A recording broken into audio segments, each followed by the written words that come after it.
warahmatullahi wabarakatuh. Shalom, Om Swastiastu, Namo Buddhaya, salam kebajikan dan salam sejahtera bagi kita semua.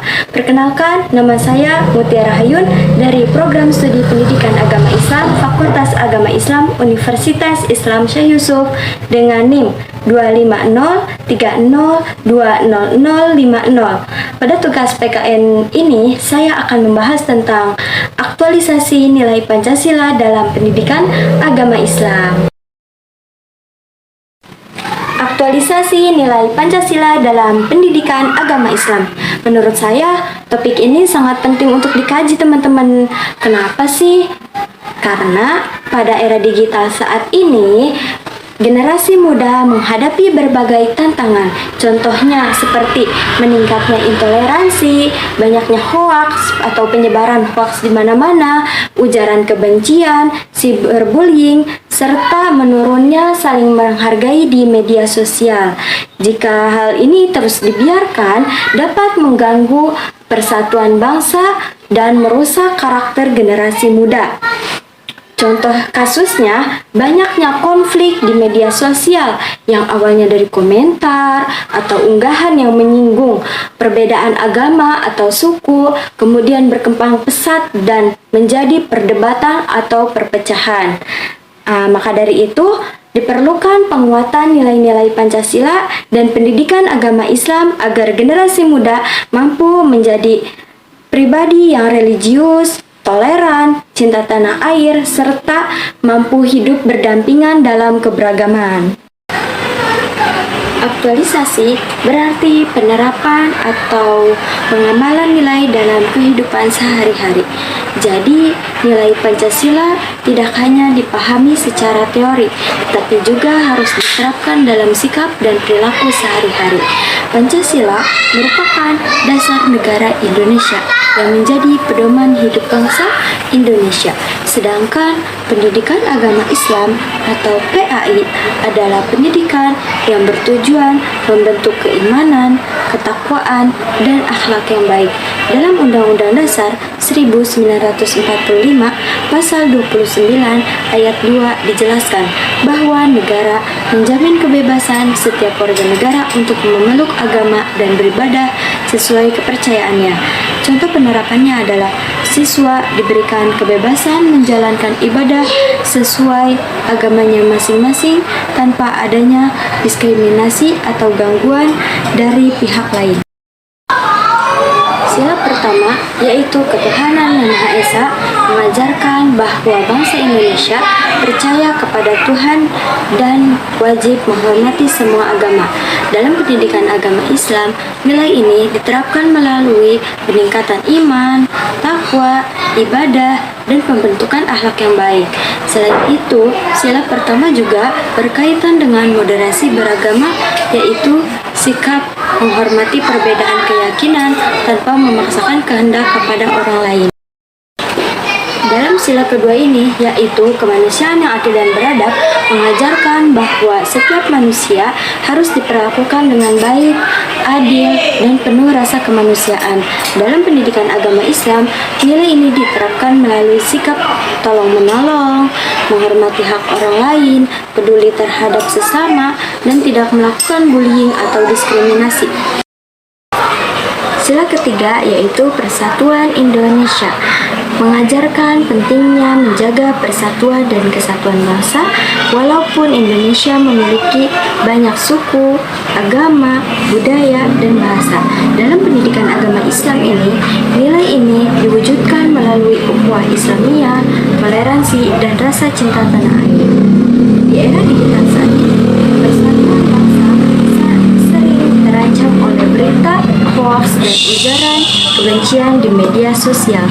Sila keempat mengajarkan pentingnya musyawarah dalam menyelesaikan masalah agar keputusan yang diambil dapat diterima bersama. Dalam Islam, musyawarah disebut syuro dan sangat dianjurkan untuk mencapai keputusan yang adil serta tidak merugikan pihak lain. Contoh penerapannya adalah ketika ketika siswa berdiskusi untuk menentukan ketua kelas atau membahas kegiatan sekolah, semua siswa diberi kesempatan menyampaikan pendapat sehingga keputusan diambil secara bersama-sama.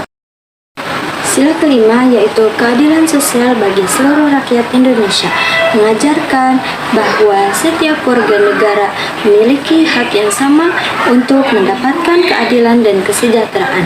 Dalam pendidikan agama Islam, nilai ini diterapkan melalui sikap gotong royong, membantu sesama, dan peduli terhadap masyarakat. Contoh kasusnya adalah pembagian bantuan sosial kepada masyarakat yang membutuhkan dilakukan secara adil tanpa membeda-bedakan suku, agama, maupun status sosial. Hal tersebut mencerminkan nilai keadilan sosial. Nah, tantangan era digital. Di era digital saat ini, generasi muda menghadapi berbagai tantangan seperti hoaks, intoleransi, ujaran kebencian, cyberbullying, dan pengaruh negatif media sosial yang sudah saya jelaskan tadi. Jika tidak disikapi dengan bijak, hal tersebut dapat merusak persatuan bangsa dan menurunkan rasa toleransi dalam masyarakat. Contoh kasusnya adalah seorang menyebarkan berita palsu atau komentar kebencian di media sosial sehingga memicu pertengkaran dan konflik. Karena itu, generasi muda harus mampu menggunakan media sosial secara bijak, menyebarkan konten positif, dan menghargai perbedaan. Beberapa penelitian menunjukkan bahwa penerapan nilai Pancasila dalam pendidikan agama Islam dapat membentuk karakter peserta didik yang religius, toleran, dan nasionalis. Jurnal Muadib menjelaskan bahwa pembelajaran PAI yang mengintegrasikan nilai Pancasila mampu meningkatkan sikap toleransi dan cinta tanah air.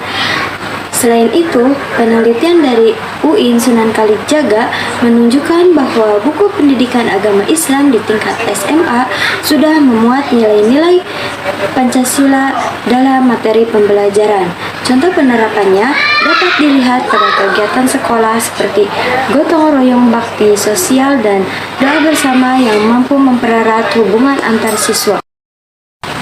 Kesimpulannya, nilai-nilai Pancasila memiliki hubungan yang sangat erat dengan pendidikan agama Islam dalam membentuk generasi yang religius, toleran, cinta tanah air, dan berakhlak baik.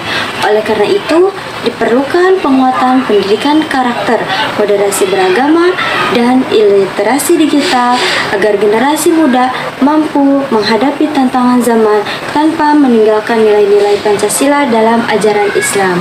Contoh penerapannya dalam kehidupan sehari-hari adalah saling menghormati, membantu sesama, menjaga persatuan, serta menggunakan media sosial secara bertanggung jawab. Sekian dari saya mengenai aktualisasi nilai Pancasila dalam pendidikan agama Islam. Semoga materi yang saya sampaikan tadi bisa menambahkan pemahaman tentang pentingnya menerapkan nilai Pancasila, Undang-Undang Dasar 1945, hak dan kewajiban warga negara, serta moderasi beragama dalam kehidupan sehari-hari. Mari kita mulai dari hal kecil seperti menghormati perbedaan, tidak menyebarkan hoaks, menjaga persatuan, dan memiliki sikap peduli terhadap sesama. Wassalamualaikum warahmatullahi wabarakatuh.